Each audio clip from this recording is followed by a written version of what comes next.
tinggalkan kawan yang tidak mengingatkan kita kepada Allah. Mesti tinggal. Sehingga ayat tentang kawan ni ada dalam Quran. Ayat tentang kawan. Sekumpulan manusia di mahsyar menyesal sebab memiliki kawan yang begitu besarnya kawan. Show me your friends, I will show you your future. Semua agama ada. Siapa kawan kamu? Siapa keliling kamu? Kamu kaki mancing, keliling kamu mesti kaki mancing. Kamu mesti ada grup mancing. Kamu kaki motor, kamu mesti ada 1-2 grup motor. Mesti punya. Saya nak bagi tahu apa minat kita, begitulah orang keliling kita.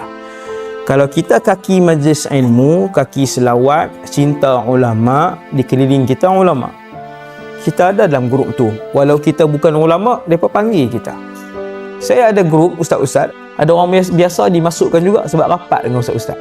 Bukanlah kesemua mereka bagus. Tetapi insya-Allah kebanyakan mereka mengajak kepada Allah Subhanahu Wa Taala. Maka banyakkan kawan-kawan yang soleh-solehah. Kawan soleh-solehah ni tuan-tuan, kita duduk dengan dia, kita tak buat dosa. Kalau kita duduk dengan orang tu, dia mula buka aib orang, itu bukan kawan yang soleh. Jauhkan diri daripada dia, bukan menghina dia. Kenapa lama tak datang rumah saya? Kamu kawan yang tak solehah. Saya minta maaf, Ustaz Wadi pesan menjauhkan diri dari kamu. A. Dan tu jawapan A. Ada suami-suami, isteri-isteri telefon saya, maki hamun saya.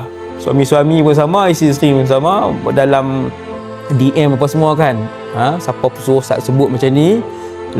Sekarang ni isteri saya tak mau cakap dengan saya, ni Ustaz punya pasal, rumah kami dah nak ni.